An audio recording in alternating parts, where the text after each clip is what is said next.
પ્રવીણભાઈ ભાલારા, કેશોદ શહેર ભાજપના પૂર્વ પ્રમુખ. આ સ્થાનિક સ્વરાજની ચૂંટણીને અનુસંધાને આજે રિઝલ્ટ હતું, તેમાં 36 સીટ ભારતીય જનતા પાર્ટી લડતી હતી, તેમાંથી 33 સીટનો ભવ્ય વિજય થયો છે. અને લોકોને અમે આપેલા વચન, જો અગાઉ 2021માં પણ આપેલા વચન પૂર્ણ કર્યા હતા, એટલે આ લોકોની જીત છે. અને આવનારા દિવસોમાં પણ અમે જે વચન આપ્યા છે એ પૂરા કરશું.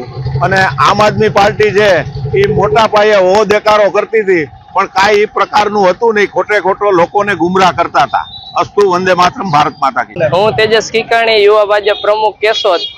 આજ રોજ નગરપાલિકાની ચૂંટણીમાં 36માંથી 33 સીટ કેશોદમાં ભારતીય જનતા પાર્ટીની આવેલ છે. તેમાં આ ભાજપની નહીં પણ જનતાની જીત છે 9 વોર્ડમાં. એટલે અમે આ યુવા મોરચા દ્વારા કેશોદ આજે આમ આદમી પાર્ટી લોકોને ગુમરાહ કરી રહી હતી, તો અમે સાવેણાને મમરા ભરી દીધેલા છે.